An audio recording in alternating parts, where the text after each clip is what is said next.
లో ఏదైతే ఈ మున్సిపాలిటీసు అలాగే శివారు ప్రాంతాల్లో ఉన్న మున్సిపాలిటీసు అండ్ కార్పొరేషన్స్ ఏవైతే జిహెచ్ఎంసీలో కలిసాయో వాటికి సంబంధించి అలాగే ఫిబ్రవరి 6వ తారీఖు వాటర్ సప్లై అండ్ డ్రైనేజ్ కూడా HMWS and SB Hyderabad metropolitan water supply and sewerage board వాళ్ళకి కూడా ట్రాన్స్ఫర్ అవ్వడం జరిగింది.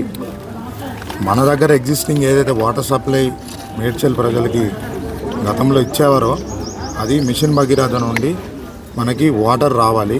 ఇక్కడ ఏదైతే సంపులు ఉన్నాయో మన దగ్గర ఆ వచ్చిన వాటర్ని మనం ఇక్కడ నుండి టౌన్ మొత్తానికి మనము పంపింగ్ చేస్తాం. కానీ గత 10-15 రోజుల నుండి మనకి వాటర్ సప్లై అనేది ఇక్కడికి రావట్లేదు. దానివల్ల మనం ఇక్కడ నుండి మనం టౌన్కి సరఫరా చేయడానికి ఇబ్బంది ఉంది. మరి మేము బిల్లులు కడతలేమా?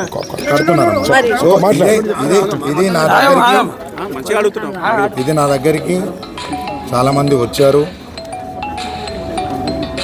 కంప్లైంట్స్ ఇచ్చారు. ఇది మా దృష్టి కూడా ఉంది. మేము కూడా పై అధికారుల దృష్టికి తీసుకెళ్ళడం జరిగింది. వాళ్ళ దగ్గర నుండి మాకు సానుకూలంగా తొందరగా సమాధానం వస్తుందనే మేము ఆశిస్తున్నాం ఇక్కడ నుండి. అలాగే ఈ డ్రైనేజ్ సంబంధించి కూడా ఏదైతే రిపేర్స్ అడుగుతున్నారో కొన్ని ఏరియాస్లో ఇష్యూస్ ఉన్నాయో అవి రిపేర్ చేయడానికి కూడా మేము అన్నీ కూడా శాంక్షన్స్కి పంపించాము. ఆ శాంక్షన్స్ రాగానే తొందరగా మేము చేపిస్తాం. అది కూడా హెచ్ఎండబ్ల్యూఎస్ వాళ్ళకి ట్రాన్స్ఫర్ అయింది కాబట్టి మన దగ్గర ఎగ్జిస్టింగ్ పాత మున్సిపాలిటీలు ఏవైతే ఉన్నాయో అవన్నీ కూడా మేము అసెట్స్ అన్నీ వాళ్ళకి అఫీషియల్గా ట్రాన్స్ఫర్ చేస్తున్నాము.